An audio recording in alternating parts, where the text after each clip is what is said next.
people talking about challenges doing a business like this. It's not really a challenge because I find my way. Attract money and you attract people. That is what worked for me. You know, when I was going to set up this business, this is the mall. This is the most expensive mall and the busiest mall in this country. This is the Ikeja City Mall. You know, to set up a salon in the mall, and this is the first salon in the mall in this country, you know, is a lot of money. Do you understand? But because people saw the way I was going about it, they saw the way, you know, they saw my personal brand. When I started it, I was dressing just the way I was dressing to go to the bank was still the same way I was dressing to come to even the small place that I was using inside somebody's shop downstairs. I wear my suit tie, pocket square, doing hair. I wear designers doing hair. And people were wondering, who is this? You know?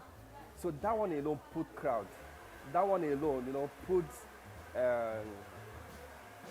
people, you know, who helped me at the initial stage. And at the same time, some of my staff, they were challenged because they've never seen something like this. So that was how I dealt with all those challenges. At the initial stage, I got people to give me money to start it, you know, but within a period, I paid back, you know. So I didn't use my money to start it, but I used what they called OPM, other people's money, just because they believe in my personal brand. Major challenges I would have faced, I dealt with it before starting the business. For instance, I knew about the business. I didn't just start it just to make money. When I started the business, I got a private teacher who taught me for a whole year how to braid, how to barb, how to do all kinds. I knew the business, not just the skills. I also went to understudy somebody who was big in the business. You know, I picked somebody who was big in the business. I stayed under the business for a couple of years so that I can get to understand the key success factor behind the business. Things that people have when they want to start business. You know, because I was prepared for this, you know, I was able to deal with it. Bruno's Place is more than a salon. People see Bruno's Place on the surface level as, you know, a place where they just come and make their hair. But it's more than a salon. This place is what I would call a school. It's a school. Because in Bruno's Place, we have 3 departments. We have what we call IAS. We have what we call the IAS, Integrated Apprenticeship Experience. Here we emphasize more on the skills, you know. That's the type of work that we do. The fixing, you know, the cutting of hair, the pedicure and the manicure, the nails and all that. You know, we don't really stress much on the skills because anybody that's working in Bruno's Place has basic knowledge. But what we emphasize at that level is standard. You know, we want to be a reference point to every other people out there. You know, so that's why we stress more on the standard. Then the second aspect of Bruno's Place is we call it the IAX 102, where we get to teach our staff, you know, about the vision, you know, the purpose and the mission, you know, of what Bruno's Place stands for. You know,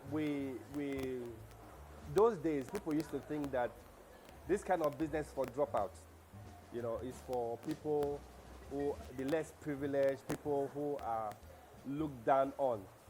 But we decided to turn it around because I find that there's a difference between schooling and education. I feel very happy, feel very excited, you know, being an employer of labor. You know why? Because I was asked to resign and 3 of my colleagues died. But today I'm alive, giving out jobs. Now I have over 100 staff. I'm always looking forward to end of the month because that's when, you know, I get to see the smile on my staff faces when they get to see the alert. You know, the plan is for us to expand because we have a prototype now. Just imagine you have a Bruno's Place in 36 states. If with 2 branches we can employ 100 staff, imagine the number of people we're going to employ. The truth is not because we want to make money, because we want to give jobs out. We want to give jobs. It gives me joy, you know. I have the opportunity, you know, to transform lives, you know, and to add value to people. My name is Musa. I work as a barber in Bruno's Place. I started Bruno's Place in Abuja 2017. Then I was earning 45 to 50,000 naira. But as for now, I earn more money than what I earned before. So, and I'm really happy working in Bruno's Place because it's really transformed my life. My name is Abisola Shakira. I've been working in Bruno's Place for the past 5 years now. And since then, when I was working in Magodo, I wasn't able to school then because I couldn't have enough cash to run myself to school. Then from there, since I got here, I was able to school. I got married. You know, so far so good. Mr. Bruno is a good person.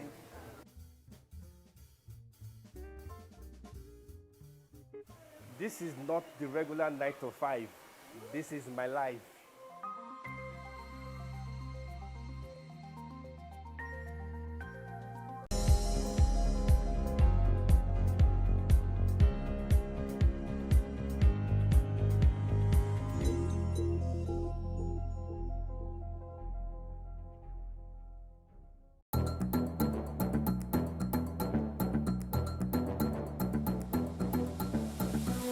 Country people, we dey thank una one that joined us on top News on the Hour for Plus TV Africa.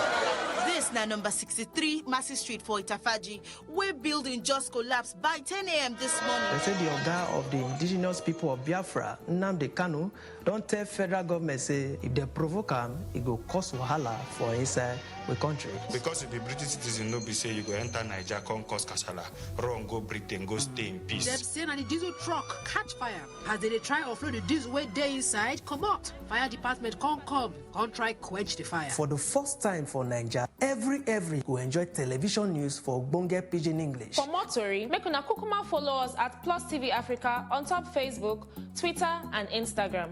Make una subscribe to our YouTube page and for Star Times on channel 308.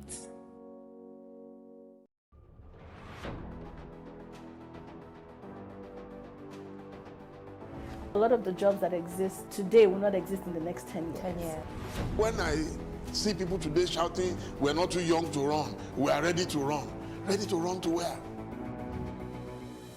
The people of excellence are, to a certain extent, being held ransom by idiots and bandits. Once you are in government, you believe everything you do is right. And once you are in opposition, everything the government does is wrong.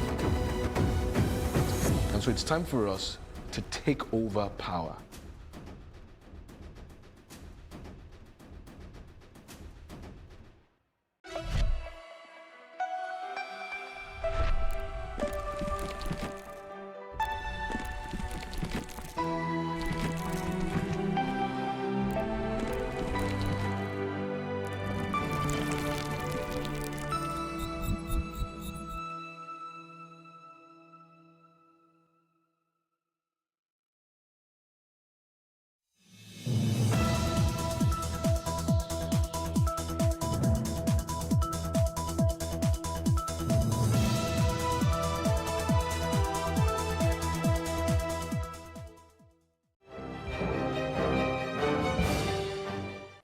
Many thanks for joining us. You are watching Plus TV Africa. The big stories live right here. This is the News on the Hour, and I am Mary Anna Cohn.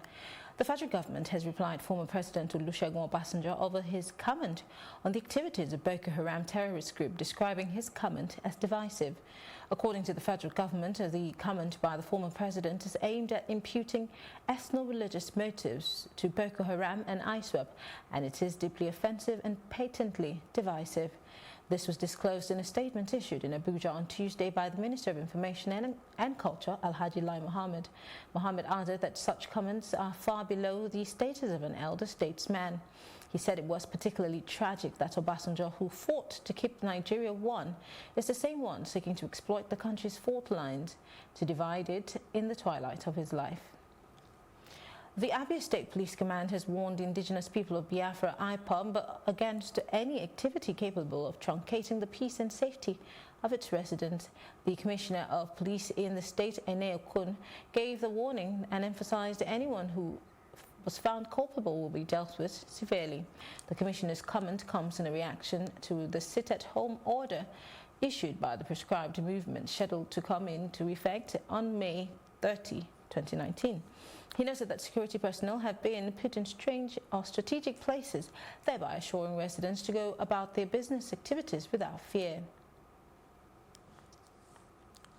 The police in Adamo Estate on Tuesday dismissed an insinuation that a vulture found with a lady in Maihia local government area could mean an impending attack by Boko Haram insurgents. The State Commissioner of Police, Adamu Madaki, had on Monday spoken at the seizure of suspicious vulture following a complaint by an elder in Maihia. Madaki had said that the elder called to complain about the fact that a woman had brought